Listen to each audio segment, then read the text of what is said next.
Halo Smart Viewers, terima kasih kalian masih tetap bersama kami di Live Tech. Dan sesuai dengan apa yang sudah aku bilang sebelumnya, di sini sudah hadir Bapak Surya Diputra yang sudah lebih dari 30 tahun bergabung dan juga menjadi tenaga pengajar di Bina Nusantara dalam memberdayakan masyarakat melalui pendidikan, khususnya di bidang sistem komputer. Nah, langsung aja tanpa berlama-lama kita coba berdiskusi dengan Bapak Surya Diputra sendiri. Halo Pak, apa kabar Pak? Halo Jonathan, kabar baik. Ya, luar biasa. Gimana kabarnya? Terima kasih ya Pak sudah mau menyempatkan waktunya untuk berbagi ilmu kepada kita semua hari ini. Ya, my pleasure. Ya. Baik Pak, untuk memulai diskusi kita hari ini nih Pak, boleh gak diceritakan nih Pak untuk penelitian Bapak yang terkait computer vision dan juga fuzzy logic ini berupa apa sih Pak? Apakah masih dalam bentuk sistem atau mungkin sudah jadi alat yang siap dipakai nih di bidang perikanan dan juga kelautan? Oh ya, baik. Jadi begini, sistemnya belum jadi, tapi alatnya sedang saya buat. Jadi terdiri dari Huawei Atlas 200 Development Kit, kemudian nanti ada satelit modem dari Globalstar, karena ini kan di laut. Kalau di laut itu berarti jaringannya mesti lewat satelit punya. Jadi kalau GSM kan terbatas hanya garis pantai sama wilayah coverannya aja. Jadi rencananya nanti pakai webcam kamera Raspberry Pi. Webcam ini nanti dipasang di atas kapal nelayan. Ketika ikannya ditangkap, ketika dia mau masuk ke lubang, itu nanti saya deteksi ini ikannya jenis apa ya. Nah, saya awalnya adalah mendeteksi cakalang, kemudian tongkol ya, cakalang, tongkol, kemudian ada cumi dan lemadang. Kenapa lemadang? Karena sebenarnya yang dibutuhkan adalah tongkol ya dan cakalangnya. Tapi yang ikan yang tiga ini lemadang suka ketangkep, juga cumi suka ketangkep. Jadi saya terpaksa mesti kenalin 4. Dan ketika ikan itu lewat, langsung saya ukur panjangnya berapa nih. Oh, karena kita jangan sampai overfishing. Jadi ibarat kalau ikannya masih pendek-pendek, jadi belum umur produktif. Misalnya umur produktif itu umur 2 tahun ke atas ya. Umur 2 tahun ke atas itu artinya panjangnya kira-kira 43 sampai 76 cm. Nah, kalau bisa ditangkapnya ternyata di bawah 43-an, berarti itu umurnya masih remaja, masih belum produktif.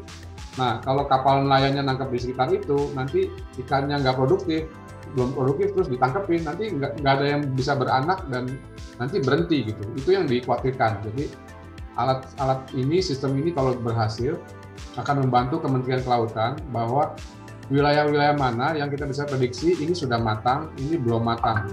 Jadi kalau sudah matang ya silakan tangkap. Tapi kalau tangkap juga jangan sampai overfishing. Jadi misalnya kapasitas laut kita tuh misalnya cuma berapa ton. Nah, kita udah nangkap di situ berapa ton. Jangan sampai juga overfishing. Nanti overfishing juga akan menghabiskan stok ikan di sana. Kira-kira itu ide awalnya. Menarik sekali nih Pak. Kalau tentang komponen nih Pak, atau mungkin perangkat apa aja sih yang perlu diintegrasikan untuk sistem atau alat yang Bapak kembangkan ini? Ya, nah biasa kan kalau kita main sistem komputer, kalau kita mau main IoT, orang kan suka bilang pakai Arduino, pakai Raspberry Pi, pakai BeagleBone. Nah, tapi kalau untuk level computer vision itu frame per second-nya mesti tinggi. Nah, kalau frame per second-nya tinggi tuh nggak lagi pakai, kalau Raspberry itu biasanya cuma 10 frame per second, jadi bisa 1 detiknya cuma 20 frame itu masih kurang. Jadi kita mesti yang lebih tinggi kecepatannya. Jadi supaya, karena ikannya kan gesit kan, begitu tangkap langsung masuk itu langsung lewat. Bisa juga 2 atau 3. Nah itu makanya saya pilih Huawei Atlas 200 DK. Kenapa? Karena levelnya sudah NPU, Neural Processing Unit. Nah, kalau Arduino, kalau Raspberry itu masih levelnya CPU, ya CPU. Jadi kalau Pak ada GPU kan Pak, Nvidia GPU betul. Tapi itu kan buat komputer besar, desktop. Nah itu boleh pakai GPU card Nvidia. Tapi ini kan kita mau mainnya di kapal nelayan yang mungkin dari aki itu nanti kita ada konverter supaya jadi bahan baterainya buat si sistemnya. Jadi nggak bisa kita masukin komputer segede gaban gitu di komputer ke notebook, bawa-bawa ke laut gitu ya. Nah, kita mainnya sistem embedded, karena saya ahlinya di bidang embedded system. Jadi nanti pakai Atlas 200 ini tadi alasannya karena sudah levelnya Neural Processing Unit di atas dari GPU. Karena kecepatan tadi kita butuhkan bahwa ini ikannya apa lewat, panjangnya berapa, beratnya berapa gitu. Kira-kira gitu Pak.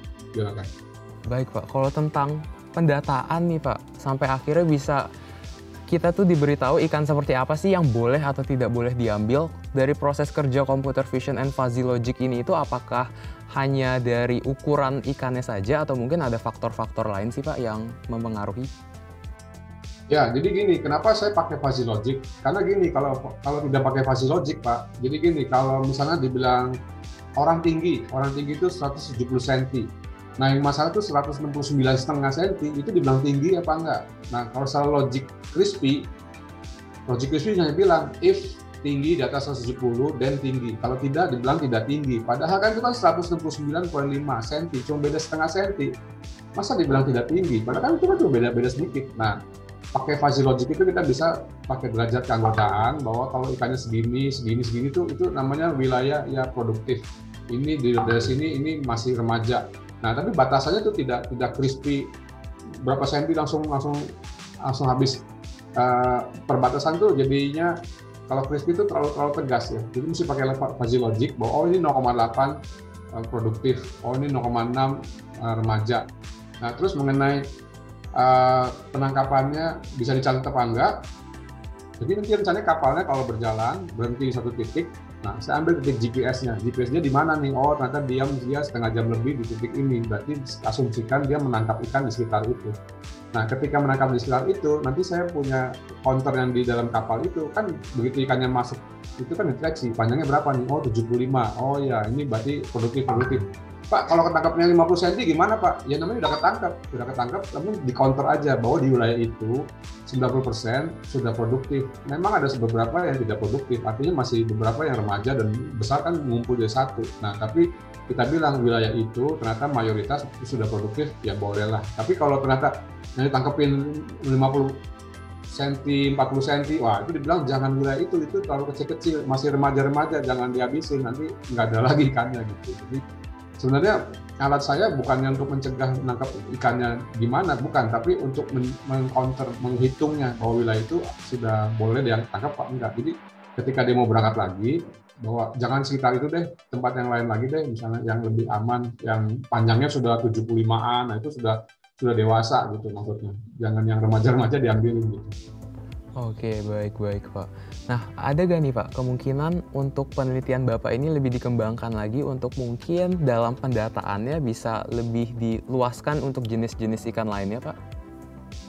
Nah, kalau mau dikembangkan lebih lanjut sih, memang gini, jadi Kementerian Kelautan kita tuh harus melapor secara tahunan ke Indian Ocean Tuna, ya. Ada satu badan dunia yang memonitor penangkapan ikan. Nah, kita masuk wilayah India tuh bagian samudra yang di bawah ini ya. Nah, itu kita tuh terlambat 1 tahun. Jadi kita udah tahun berapa deh kita melaporkan tahun yang kemarin. Jadi terlambat 1 tahun. Nah, kenapa? Karena pencatatannya itu secara manual. Tempat pendaratan ikan tuh PPI itu tugas pencatatannya itu kapalnya kan banyak datang. Petugasnya cuma 3 orang, dan dia cuma nyatetnya kapal A datang berapa ton, jadi asal sembarang aja. Nah itu juga direkap lagi Indonesia sebulan ini segala macam. Nah, itu butuh waktu lama. Jadi kalau sistem ini bisa diterapkan, ya nanti kan uji coba dulu dong, uji coba di beberapa kapal, ternyata kita bisa rekap, kita bisa bikin summary. Nah nanti seolah seperti mendekati real time. Jadi kapal di mana, nangkepnya di mana, terus berlabuh di mana, seberapa banyak ditangkap, nanti kita bilang, oh ternyata wilayah penangkapan sekian ini sudah sekian ratus ton, udah nggak boleh lagi deh. Atau nanti wilayah yang lain masih boleh. Jadi nanti ada statusnya itu ada hijau, aman, kuning itu berbahaya, dan merah sebaiknya tidak lagi ditangkap jenis ikan itu.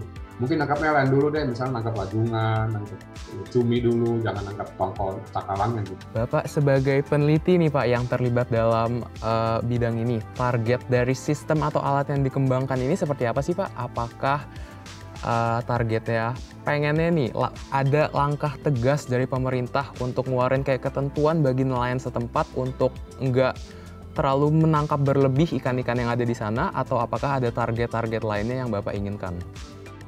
Ya, memang kalau ditanya boleh kan dilarang. Saya sebagai nelayan juga merasa kenapa mesti dilarang. Ya memang kita mesti sering-sering FGD ya, forum group discussion, mesti sering-sering turun ke lapangan.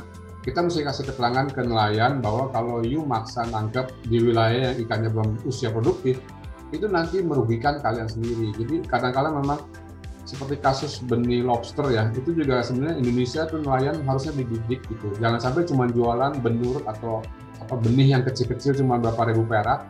Itu kalau ditungguin 3 bulan tiba-tiba besar, itu ratusan ribu, ditunggu lagi besar lagi itu jutaan rupiah. Mereka maunya udahlah jualan kecil-kecil aja nih, ada berapa puluh ribu perak. Tapi kan banyak kata dia. Dia juga bilang banyak yang gagal mati. Betul, tapi kan kalau kamu bisa sabar nunggu 3 bulan, 5 bulan tuh ikan lobsternya bisa besar-besar tuh ratusan ribu dan jutaan gitu. Cuman mereka masih kadang-kadang nggak sabarnya itu. Jadi mereka mesti dididik.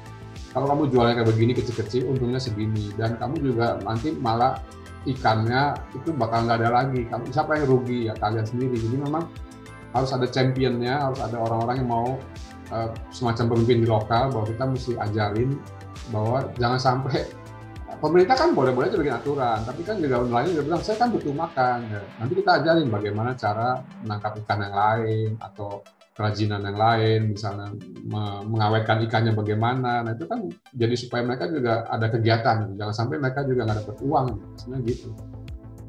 Baik Pak, baik. Terima kasih sekali Pak untuk atas waktunya hari ini dan juga semoga harapannya dari sistem ini bisa terus dikembangkan ya Pak, dan mungkin juga lebih edukasi di masyarakat lebih digalakkan ya Pak. Baik, terima kasih sekali Pak dan juga sukses selalu. Ya, smart viewers, sesaat lagi LiveTech akan kembali dengan salah satu review dari kendaraan listrik yang dipamerkan di IIMS 2021. Nah, tetaplah bersama kami hanya di LiveTech.